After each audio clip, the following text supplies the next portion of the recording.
আসসালামু আলাইকুম, আপনারা সবাই কেমন আছেন? আজকে আপনাদের দেখাবো চকলেট কেক।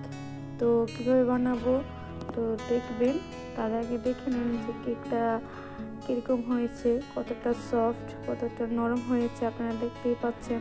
তো কিভাবে বানালাম তো চলুন দেখি। প্রথম আমরা একটা বাটি নেব, ওটার মধ্যে 1 কাপ ময়দা, হাফ কাপ কোকো পাউডার, তারপর দিয়ে দেব হাফ চামচের মতন বেকিং সোডা, 1 চামচ মতন বেকিং পাউডার, তারপরে কর্নফ্লাওয়ার, তারপরে 1 চিমটি লবণ দিয়ে এখন সবগুলো উপকরণ চেলে নেব। চালা হয়ে গেলে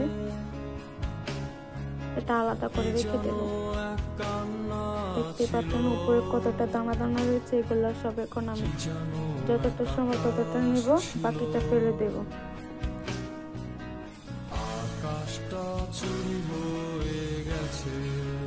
সবগুলো উপকরণ মিশিয়ে নেব। মিশিয়ে নেওয়ার পর এটাকে আমি আলাদা পাত্রে রেখে দেব।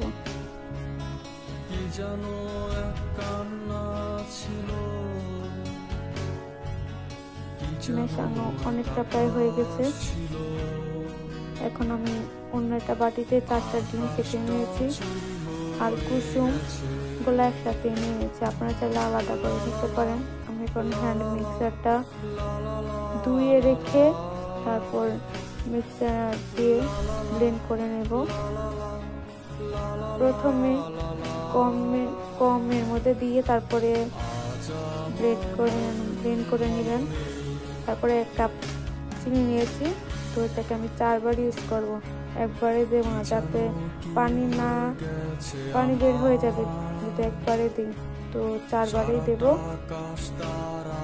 দেখতেই পাচ্ছেন আমি বারবার দিচ্ছি, এটাকে আমি 4 বার ইউজ করব। আর ডিমটা যতক্ষণ না সাদা হয়ে যাচ্ছে ততক্ষণ পর্যন্ত আমি ব্লেন্ড করে নেব।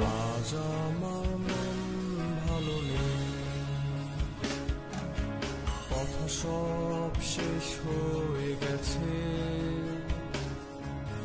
নাকি শেষ তুমি করেছিলে? দেখতেই পাচ্ছেন আমি বারবার দিচ্ছি, একবারে দিচ্ছি না। একবারে দিলে যা হয় আর কি, পানিটা ছেড়ে দেয় চিনি থেকে। তো আপনারা চেষ্টা করবেন একটু অল্প অল্প করে ইউজ করতে।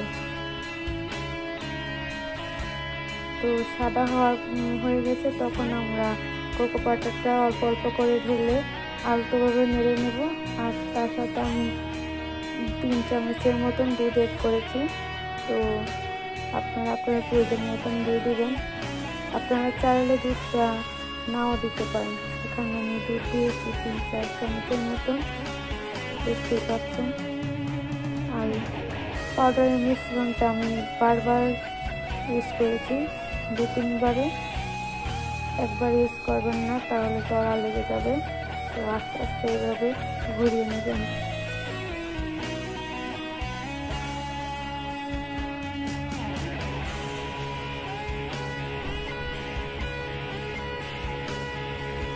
আর অবশ্যই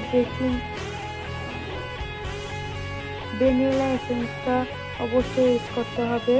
এখানে আমি 1 চামচের মতন ভ্যানিলা এসেন্স দিয়েছি।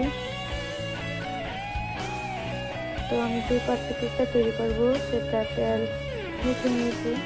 দেখতেই পাচ্ছেন নিচটা কত সুন্দর হয়েছে।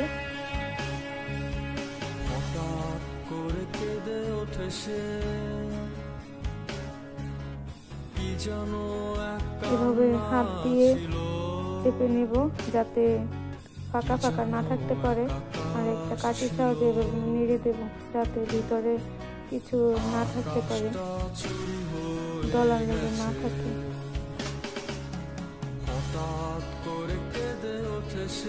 এখন আমি একটা ভারী কড়াইয়ের মধ্যে স্ট্যান্ড বসিয়ে দিয়েছি। এখন কেকের উপকরণটা দিয়ে দেব 20 মিনিটের মতো। কড়াইটা আগে থেকে 10 মিনিট হাই রেখে গরম করে তারপর 20 মিনিটের জন্য রেখে দেবেন। দেখবেন এরকম হয়ে গেছে কেকটা। দেখুন কেকটা কতটা সুন্দর হয়ে উঠেছে।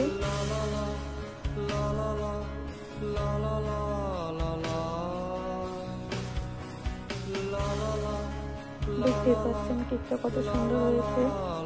ঠিক এভাবে বানালে এভাবে নরম হবে, তুলতুলে হবে, কোনো ঝামেলা হবে না।